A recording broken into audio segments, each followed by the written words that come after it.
지하에서 버린 자식 취급했던 기술을 대한민국이 되살리는 것을 뛰어넘어 세계 최초로 상용화에 성공했다고 합니다. 세계 유수의 기업들이 불가능하다고 한 일을 한국이 해낸 것인데요. 이 덕분에 일본의 계획이 완전 어그러졌다고 하는데요. 뜻하지 않게 일본의 원대한 꿈이 한국 기술 덕분에 박스를 낳았다고 합니다. 대체 어떤 계획이었고 한국이 성공시킨 기술이 무엇인지 지금부터 자세하게 설명해 드리겠습니다.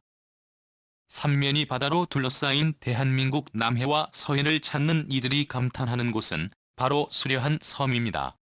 세계 그 어디에서도 볼 수 없는 풍광을 볼 수 있는 곳이 바로 대한민국 섬이랄 수 있죠. 언뜻 봐도 엄청난 섬 숫자를 자랑하는 대한민국. 얼마나 많은 섬들이 대한민국에 있는 것일까요? 놀랍게도 3,348개나 되는 섬을 한국이 보유하고 있다고 합니다만 5,000개의 섬을 가진 인도네시아가 1위이고 한국은 무려 4위에 해당한다고 하는데요. 한국의 섬을 매주마다 한 곳이 방문한다고 해도 64년이 걸린다고 합니다. 사람이 사는 섬들 외에도 무인도들도 많은데요. 배가 갈 수 없어 현실적으로 이 섬들을 모두 방문하는 것은 불가능에 가깝습니다. 사람이 살고 있는 섬들도 과거에는 많았지만 지금은 교통이 불편함으로 인해 점점 그 숫자가 줄고 있다고 하죠. 그런데 이 모든 섬들을 아무 문제 없이 이동할 수 있는 수단이 생겼다고 합니다.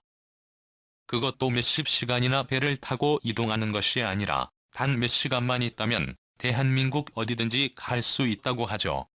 하늘을 나는 배라고 불리는 위그선이 바로 그 주인공입니다. 위그선은 사실 사람들에게 잘 알려지지 않은 이동수단인데요. 배와 비행기의 장점만을 결합한 초고속 해상 운송수단이라고 합니다. 맨 처음에 위그선을 개발한 곳은 핀란드의 기술자 카을리오였는데요. 여러 번 소련에서 위그선의 군사적 이용을 염두에 두고 연구를 진행했습니다. 육해공에서 빠른 속도로 움직이는 위그선을 활용한다면 군부대 이동 시적진에 빠르게 투입할 수 있다고 바라본 것이죠. 연구를 하던 중 소련은 카스피해 근방에서 개량 중인 위그선 실험을 감행합니다. 당시 시속 550km의 속도로 날아가는 이 홍체에 미국은 깜짝 놀랐다고 하는데요. 미 중앙정보국은 이 비행체를 보고 바다 괴물이라 불렀다고 하죠. 이 실험에서 사용된 위그선은 KM이라는 명칭이 붙여졌는데요. 1964년 소련의 기술자 티슬라브 알렉세이 에보에 의해 설계된 이 제품은 가까이에서 보면 엄청난 크기를 자랑하는 물건이었습니다. 하지만 엄청난 크기에 비해 안정성은 물론이고 효율성이 떨어졌기에 소련이 개발한 후 위그선은 화물 수송용으로 목적을 바꿔 개발에 들어갔습니다. 문제는 알루미늄 합금으로 만든 선체가 불안했고 제작과 운용 예산의 문제로 진행 중이던 프로젝트는 완전히 취소되었죠. 위그선은 역사 속으로 사라지는 것처럼 보였습니다. 하지만 엉뚱한 곳에서 위그선은 부활하게 되었는데요. 바로 대한민국에서 위그선은 생명을 되찾게 되었습니다. 원래 미국에서는 러시아의 빚을 갚기 위해 한국에게 수출되었습니다. 90년대 초 러시아는 한국에게서 30억 달러의 부채를 갚지 못했죠. 그 결과 러시아는 원천 기술뿐만 아니라 각종 무기들을 헐값에 한국에 넘겼습니다. 이 과정에서 한국이 위그선 제조 기술을 러시아에게서 얻었죠. 처음 러시아 기술을 받았을 때는 수면이 1에서 5m만 운용 가능한 기술로 파독을 거친 한국에서 사용하기에는 무리가 있었습니다. 그러나 이 기술의 가치를 알아본 한국 기술자들은 개량을 거듭한 끝에 한국형 위그선을 만들어냈습니다. 개량은 쉬운 일이 아니었습니다. 1996년 국내 조선 4사와 공동으로 시제품 갈매기 1호를 만들고 2002년에는 한국해양연구원과 벤처업체가 손을 잡아 최대 출력 100마력의 4인승 위그선을 만들어 시운전에 관심이 성공했죠.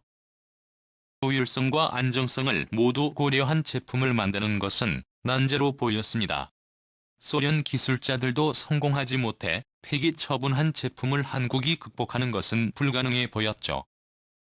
하지만 오랜 인고의 세월을 거쳐 작년 3월 미국 선엔 80기종이 건조 승인을 받게 되었습니다. 아론 비행 선박 산업이 세계 최초로 위그선 상용화에 성공한 것입니다. 최고 142노트로 비행이 가능하며 한 번 비행 시 200m 장거리 도거는 이 제품은 20만 킬로미터 이상의 실을 해상 시운전 경력을 보유할 만큼 안정성도 증명됐습니다. 도서 지역이 많은 한국에도 적합한 기종으로 미국선만 있다면 어디든지 갈 수 있죠. 이후 기술 개발을 거듭해 20인승 위그선 개발에 힘을 쏟고 있는데요. 본격적으로 대형화 사업이 진행되면 비행기와 배로만 이동할 수 있던 고슬 위그선을 이용해 1시간 이내로 이동이 가능해진 것입니다. 이번 위그선 상용화가 더 값진 것은 한국의 자체 기술로 성공했다는 점입니다. 상용화에 뛰어든 한국 기업은 물론이고 중국과 러시아 업체들도 상용화에 번번이 실패로 끝나면서 위그선 사업을 접어야 했는데요. 아론 비행 선박 산업은 경량화와 효율성 상업화 가능성까지 모두 잡으며 전 세계 어디서나 운용 가능한 위그선을 개발했다는 점에서 국내 시장 외에도 해외 시장까지 진출할 수 있습니다. 이미 위그선의 가치를 알아본 해외 기업들이 계약을 맺었는데요. 인도네시아에서 2척을 선주문했으며 스페인과 중동 국가들 역시 10척을 주문하는 구매 약정서를 맺었습니다. 태국과 콜롬비아 등 다양한 국가에서 위그선 요청이 쏟아졌다고 하죠. 예상되는 수요는 1만 5천 척 이상으로 대략적인 금액만 따져봤을 때 무려 34조 원의 부가가치를 생산할 수 있다는 점에서도 의미가 있습니다. 자리 창출 효과까지 볼 수 있기에 앞으로의 전망도 창창합니다. 한국에서는 이르면 포항울릉도 여객 수송이 그선이 출항할 예정인데요. 울릉도에 가기 위해서 배에 탑승해 3시간 동안 뱃속에서 고통을 겪어야 했으나 미그선이 등장하면서 1시간 이내로 빠르게 이동이 가능해졌습니다. 또한 울릉도를 넘어 독도까지도 위그선으로 오갈 수 있게 됐는데요. 이전까지는 쉽게 갈 수 없었던 독도도 빠른 시간 내에 이동할 수 있게 되어 한국인들이 독도 관광을 쉽게 즐길 수 있게 됩니다. 현재 밀려드는 해외 수요를 감당하기 위해 경남 사천에 있는 SPP조선소의 위그선 공장을 설립한다는 소식까지 전하며 승승장구하고 있는데요. 이 소식을 듣자 일본 정부와 지자체에서는 일제히 한숨이 나왔다고 합니다. 한일 해저 터널의 원대한 계획이 무너졌기 때문인데요. 일본의 계획을 한국이 의도치 않게 망가뜨린 것입니다. 한일에서 터널은 일본 스시마 섬과 이끼 섬을 중간 경유지로 두고 일본 규슈 지방까지 한국과 일본을 연결하는 프로젝트입니다. 100년 정도 논의된 주제로 한일 양국을 비행기나 배를 이용하지 않고도 오갈 수 있다는 점에서 양국 정치인들의 관심을 받은 바 있죠. 첫 구상은 일제강점기로부터 시작됐는데요. 당시 일제는 만주를 대국으로 세우고 중국과 베트남 동남아시아 대부분에 집어삼키며 대동아공영권을 만들 계획을 꿈꿨죠. 일본에서 시작해 동남아시아까지 연결하는 약 반 킬로미터의 철도 계획이 이때 첫 등장합니다. 일제가 이룩한 영토를 철길로 볼 수 있다는 점에서 각광받은 이 계획은 현실성이 없다는 이유로 철폐되었지만 한일 해저 터널이라는 형태로 모습을 바꾸며 한국을 괴롭혔습니다. 2003년 영국과 프랑스가 채널 터널을 건설하면서 이 논의는 불이 붙었죠. 한국과 일본을 연결해 양국 간 소통을 강화하고 평화를 따지자는 것이 일본 측이 내세우는 표면상의 논리였습니다. 또한 터널을 뚫으면 여객이나 화물 운반에 있어서도 비용을 아낄 수 있다는 것이 일본에서 내세우는 중요 논리였습니다. 배나 비행기로 이동하는 것보다 열차를 통한 운송이 더 저렴하다는 주장이었죠. 하지만 연구 용역을 통해 효율성과 경제성을 검토한 결과 한일 해저 터널은 한국에게 어떠한 이득이 없는 것으로 밝혀졌습니다. 향후 시베리아 횡단 철도와 한국이 연결될 경우 최종 기착지가 일본이 되는 사태가 벌어져 한국의 지정학적 이점이 완전히 사라지는 불이익만 있을 뿐이었죠.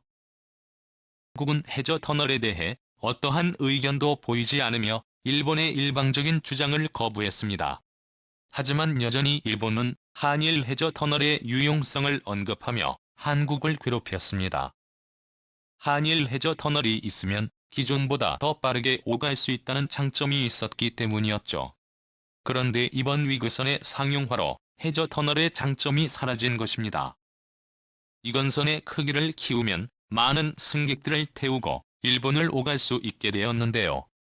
대한해협 양쪽에 위그선 선착장을 배치한다면 일본이 주장하는 속도 차원에서의 장점을 위그선으로 완벽히 대체할 수 있게 되죠.